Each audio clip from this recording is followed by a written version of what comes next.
Hello there. Um, we are have a good problem today. It's very commonly asked questions because it kind of combines electricity and thermodynamics. So you have to kind of remember some of the definitions from both sides. Okay. So let's see. The problem is we have a copper rod. Say you have a copper rod, uniform cross section. So it's pretty long rod, in this diagram it's 50 centimeters. And it's kind of a whole bunch of, this is in centimeter and this is in millimeter. And then it carries a current in SI units. So this is carrying a current, maybe some current it's carrying. And this is the diameter is given in millimeters. This is given in amp. And the length is given in centimeter. So it's kind of like you got to convert into same unit so you don't get confused. And then as a result, this is gonna heat up. This copper is gonna heat up. I'm assuming that it's going to kind of give off heat from its surface. Okay, so if it's not going to give up heat from the surface, suppose you assume that this thing is kind of blocked off from giving heat, which this problem does not really say, but we'll assume that this is blocked off, so there's no heat can escape. In order to interpret this kind of problem, sometimes you have to kind of add these things that's not in the problem. Then what will happen? There's no place for heat to escape. Then the temperature of copper will rise with time. And the question is, what's the rate at which the temperature will rise?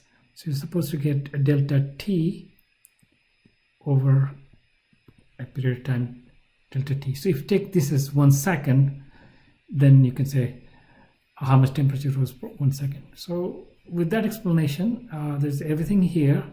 If you want to go ahead and do the problem yourself and then check with how I did it, you can pause this video. Okay. Okay, so I'm going to think about this as a two-step problem. So two-step problem. So one step is how much energy is being created here. Okay.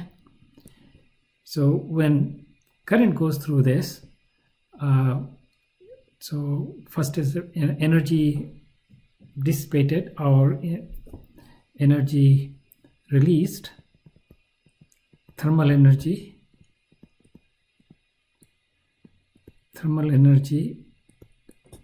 our internal energy of the copper is changing. So this you might say internal energy of copper.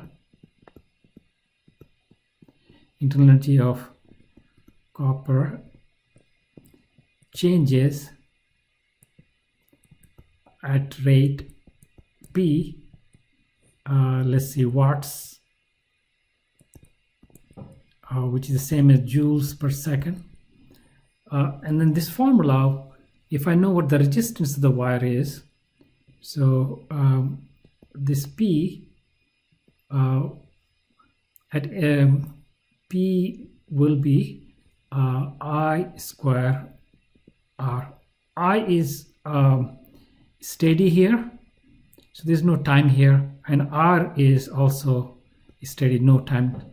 We're not gonna, in general, when copper heats up, the resistance will change, and current might also change.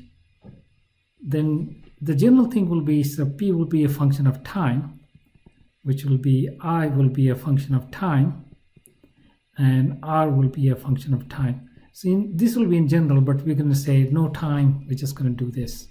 Okay, so if we look at this is the rate at which the energy of the copper is changing, and you will say the second step will be in thermodynamics delta. So this is like a delta U of copper. Delta U is Q plus W, right?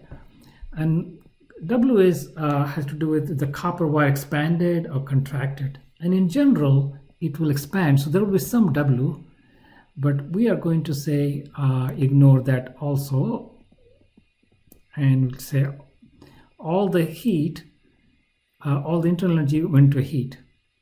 Well, heat can also be, if the temperature change was temperature change is delta T, then Q.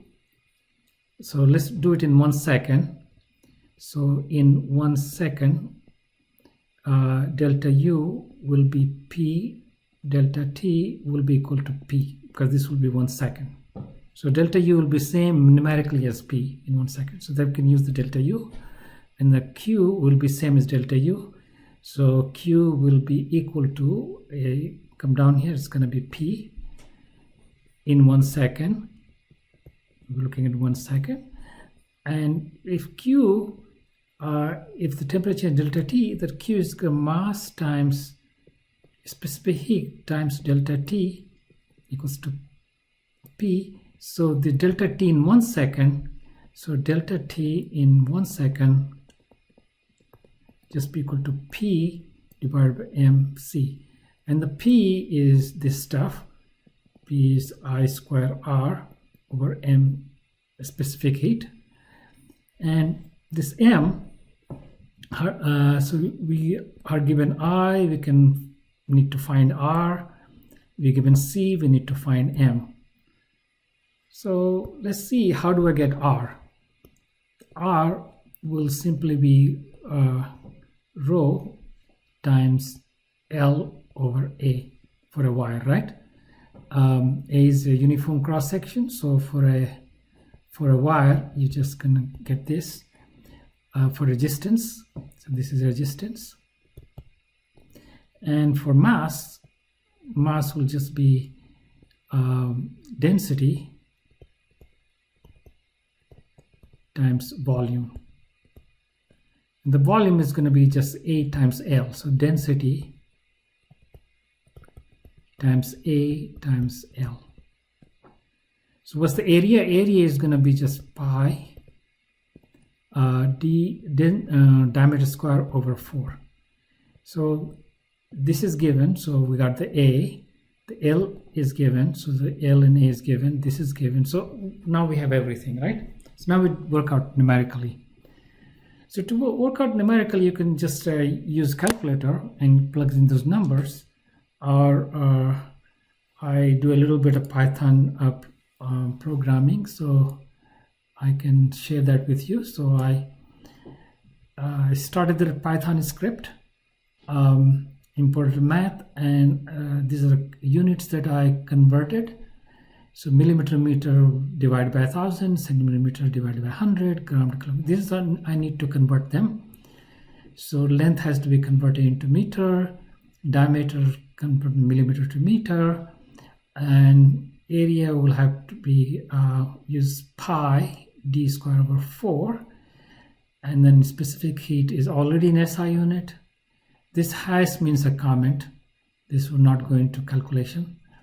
The density is just this times gram to kilogram, but cc has to be converted to cubic meter.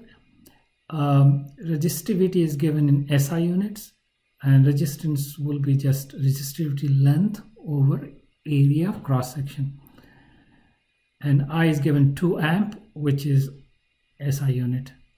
And then just I find P and check if the numbers come out reasonable, and then find M, and then the dt. So I got 1.38. Let's round it 1.38.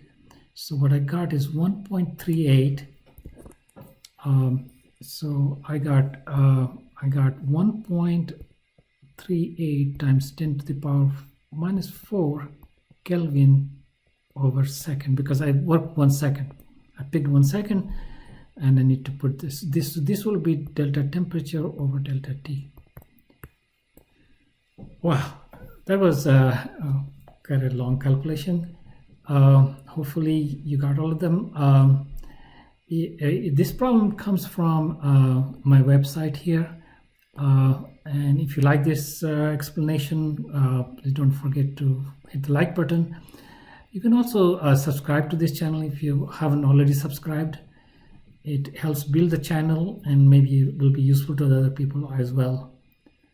Okay, so take care. Bye.